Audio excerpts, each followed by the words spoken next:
दमोह जिले के पथरिया में स्थित विरागोदय धर्म धाम में आगामी 1 फरवरी से 15 फरवरी तक महा महोत्सव का आयोजन किया जाना है, जिसकी जानकारी के लिए मेडिटेशन गुरु परम पूज्य मुनिश्री वेहसंत सागर जी महाराज ने एक पत्रकार वार्ता को संबोधित किया और पत्रकार वार्ता के माध्यम से यहां होने वाले आयोजनों की विस्तार से जानकारी दी। एशियन न्यूज के लिए सतीश सेन की रिपोर्ट। ये जान के बड़ी प्रसन्नता होगी कि पिछले साल आपने इसी फरवरी में बहुत अच्छे तरीके से धर्म की प्रभावना की, कुंडलपुर महोत्सव को बहुत अच्छा कवरेज किया, पूरे वर्ल्ड में आपकी लेखनी की तारीफ है।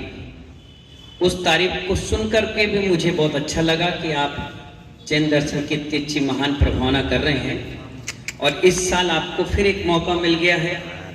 पास में ही विरागोदय तीर्थ धर्म ध्यान स्थल बनकर तैयार हो रहा है।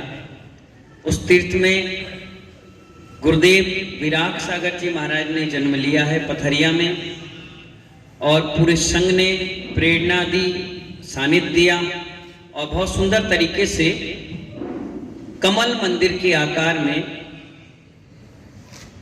बहुत सुंदर रचना गुरुदेव की परिकल्पना को साकार करने का अवसर मिला है, जो कि 1 फरवरी से 15 फरवरी के मध्य होगा। अक्सर पंचकड़ा 5 और 6 दिन में समाप्त हो जाते हैं, ज्यादा हुआ तो 8 दिन में। लोगों के मन में प्रश्न आ रहा होगा कि 15 दिन का क्या आयोजन है, क्योंकि ये आयोजन एक आयोजन नहीं है, इसमें 4-5 आयोजन एक साथ समाविष्ट किया गया है।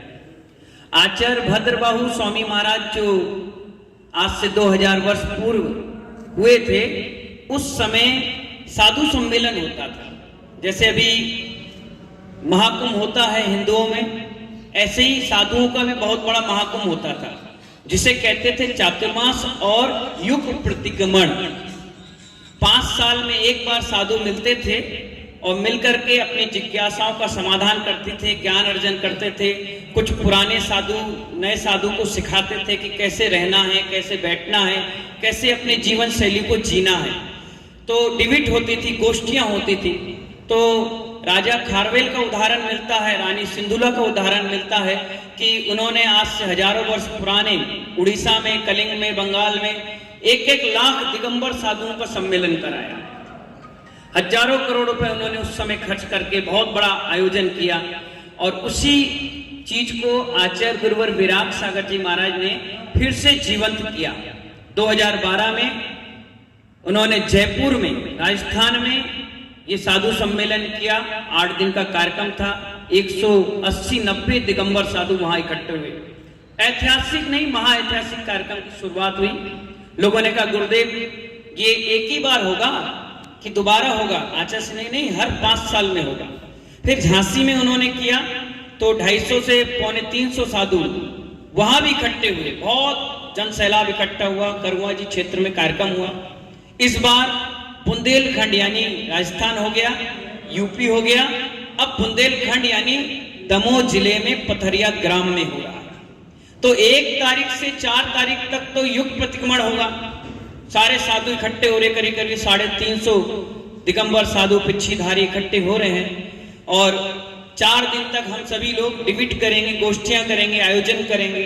4 दिन प्रतिक्रमण और आदान प्रदान विचारों का होगा, और 5 तारीख को पंचकणक का ध्वजारोहण के साथ पंचकलणक प्रारंभ हो जाएगा, जिसमें 1400 प्रतिमाओं की प्राण प्रतिष्ठा होगी, जिसमें मुख्य प्रतिमा 31.25 फुट की है।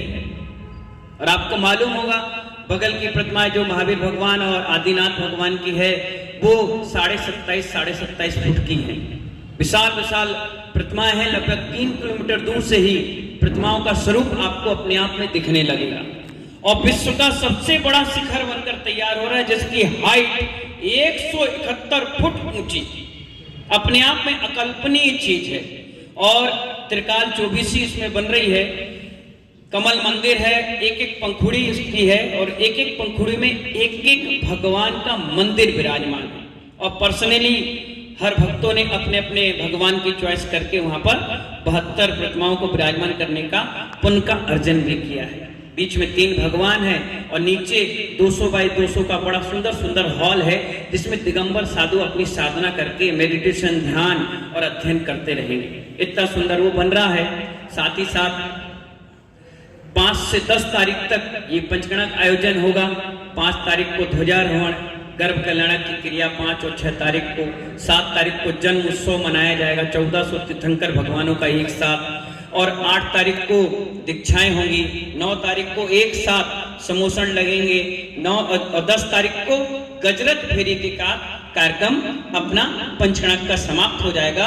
और 11 से 15 तारीख तक जितनी भी बड़ी बड़ी प्रतिमाएं हैं 1400, उन सबका मस्ताभिषेक हुआ। इस प्रकार से ये 15 दिन का पूरा आयोजन आपके बीच में रहेगा। और साथ ही साथ पंचगणक तो चलते रहेगा, युग प्रतिक्रमण चलता रहेगा, मानव सेवा और जन सेवा भी चलती रहेगी। किसी दिन महिलाओं का संस्कार संबोधन होगा, कभी युवाओं का संस्कार संबोधन होगा, कभी हमारे समाजों का कार्यक्रम होगा, कभी मेडिकल कैंप लगेगा। और पर्यावरण बचाने के लिए, जलवायु बचाने के लिए वृक्षारोपण भी होगा। कभी कोई कार सेवा कर रहा होगा, कोई भंडारे होंगे, कोई कुछ अनुष्ठान चलेगा। स्वतंत्रता सेनानी जो दमोह जिला में हुए हैं, उन सबके स्टेच्यू रखकर उनके परिवारों के लिए भी वहां सम्मानित किया जाएगा। ये सबसे बड़ा पंचगणक में कभी आपने देखा ही नहीं होगा, क्योंकि गुरुदेव ने इतने बड़े कार्यक्रम की मुख्य जिम्मेदारी हमें दी है। तो मेरा तो शुरू से ही एक हाथ अगर धर्म में रहा है तो दूसरा हाथ मानव सेवा के लिए रहा है। इसलिए मेरी सोच रहती है कि सारे समूचा विश्व इस अनुष्ठान से जुड़े।